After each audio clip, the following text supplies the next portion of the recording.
Good morning. Ngasi Nomajing numit card message ing minarase ko. Nomajing numit se koi ki number da haragana number 156 lede atuga color dana pink color shina bibe ko nomajing numit sha. Ado ahamada card ki message ing minarase atuga timing afabasu yung minarase ko. Aduga aina number aigi hanagi number ama lebene ko 5194659 na hoba ama lebene ko. Adugi number do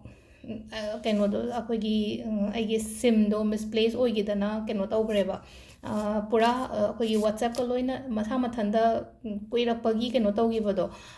verify तो बया आदत न लोइ मांग रहे बा अदुना अदुगी number दो तो अदुदा तो रगदी फंगरोय को अदुना इन अकोम बदा इन 62 न होबा number अमा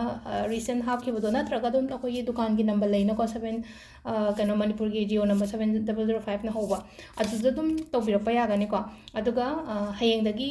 सु इशा सु लेरनी को अदुना हादि सुम personally कनो मा सुम हंगनिंग बा खोनिंग बा लेरगा सु को crystal की कई मतंग दा दुम visit तो बिबा यागनी को address सो हाना बुदी हफ्ताग्राम ने ममांग दा दुम address खंबी वसु यारंगनी अदो तांग तरा निपान दगी कनो अखोई आई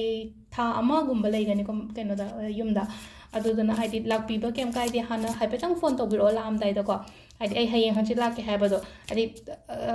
लाओना हाइजनबदो हाइदि मतम मांगनैना हाइदि आइना मीदो अथुना कनसु लाक्सन असोमदसु लाक्सन अदुदना हाइदि कनामतकी मतम मांगदनबगी दमक्तो को हाना लामदाइदा हाइपेतंग कॉल तोबिरो आइदो हयें होरेन लाके हंचि लाके हाइबना चिंगबो दुमाइना अदुगे अकॉर्डिंगली अदुमाइ तोरगा सिंदोकनबो को अदो कइनो तोरसे को कार्ड मेसेजिंग मिनरसे हमबदा अदुगा टाइमिंग दो crystals aingonda lakpa ngai di ai dum deliver ta honjarage ko ai la matung nimit nini humni sida loina ma kai di photo sindu oga katang hege orok ga dinga more ko adu nimit hadi hapta amuk tangi matam di pbo hadi photo yam bani na sindu pa do adum ai na sudum ishana khangna sudum call budi ta hola ani ko ngai da hadi pot thilakpagi oiro natraga loba thin biro haraga sum thin birok pa kem kai de ko nan gi sum khara order torok ki bangai gi oina haraga di अदुगा तहौदब ngai gi oina haraga ko hari तहौदब do yam waro bigano ai call do yam anbagi paiba ngamodaba do hari ithanda loina mi assistant tham natabani na aina thabak su taw video su same adai ken su taw hari loina ma handle to aduna hari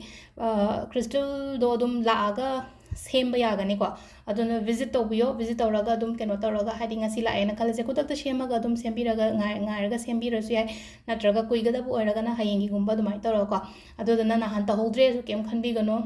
लुकाम लेके address तो दुम लाकपिरो अदुगा दुमाइ तौर सेमसे को अदो वरौबिगनो आइना phone पाइ हौदबदो नमितो यामना सु लाए attention फने याम तौबने नोंमदो हुमफु हुमद्रा मुमी वरि सने अदुदगी हेना देजु ngамदना सानाद्रेबदुम अदो कनो येंगसे को होगे कार्ड की मेसेज येंगनी को हामबदा कार्ड अहुम खतंग लौथोकजरगे को नुंतिगी लौथोकोदाना कार्ड नंबर 1 कार्ड नंबर 2 अदुगा कार्ड नंबर 3 को अहम से खनसिरा अनीसुब से खनसिरा नत्रगा अहुमसुब से खनसिरा हाबदो को खितंग कनो तोर येंगसे को 1 2 3 की एनर्जी से कई लाखे हाबदो अहम बगी को अनीसुब अहुमसुब को अहम बगी से को हाइदी वखन से को पंखन द खंजन ब खोचन बगुंबा तौबनी को ngasi गोइना हारगदी को ngasi गोइना हारगदी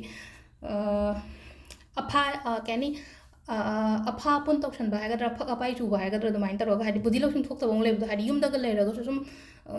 तौदोइदि लेरबा तारगसु हादि इसा सिदा तौनिंगदब खोनिंगदब दुमाइन फावगनिबा अदु लेबे यादे को अदु लेबे यादे अदु दुमाइन तौगनो दुमाइन फील तरोक मतम दग जस्ट इरु जतो फजना अदुगा खितंग को हादि माइंड फ्रेश ओइनबा हादि मते अमत खोंगना चथोकेरा खोतोकेरा दुमाइन गुम तौबियो को हादि सेगी बाउंडेशन से द लेबे यादे नुगाइतब खोतब सुगुम मयाम से दको अनि सुबगी दी कार्ड से पॉजिटिव होय को अनि सुबे कार्ड से पॉजिटिव होय हादि फैमिली का फजना लेमिना बखमिना दुमाइन ओइनो ओय अदुगा अहुम सुबसिन अमुको अहुम सुब कार्सिन सिन अमु खतंग नेगेटिव ओय हायगदि येंजनबा खोचनबा सुम यामबसे सुम अदु येंजनबा यामगदि लेनको हजांग नोआइतबनि खंगदे अमनि खंगदे हादि मिगी फतब एनर्जी हाजे ngai only just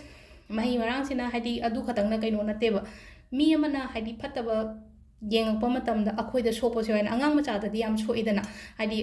कइनो तब खतंग एनर्जी कनबा मी अमा थेंगदरो मतमदा हादि अंगांग से नुंदांगदा कपतना खोतना दाइन तौरगा हादि अखोइना अंगांग दुदगी खुजु लेखा के का थादु खोतो गंसागी फतबदो चटखि हाबगी बिलीफ अमा लेनेना खोइना अदुमाइना सेम को हादि एंगोंदा सो को अंगांग नत्रगा सो गंसागी अखोइगी करी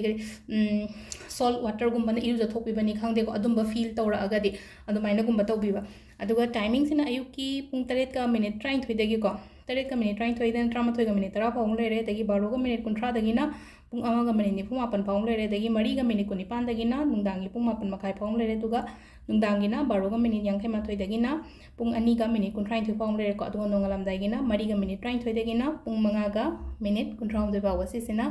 ꯑꯩꯈꯣꯏꯒꯤ ꯉꯁꯤꯒꯤ ꯑꯣꯏꯅ ꯑꯐꯕ ꯇꯥꯏꯃꯤꯡ ꯀꯣ ꯑꯗꯣ ꯁꯤꯗ ꯂꯩꯔꯦ ꯑꯩꯈꯣꯏꯒꯤ ꯉꯁꯤꯒꯤ ꯀꯥꯔꯠꯀꯤ ꯃꯦꯁꯦꯖꯁꯦ ꯃꯦꯝ ꯊꯦꯡꯛ ꯌꯨ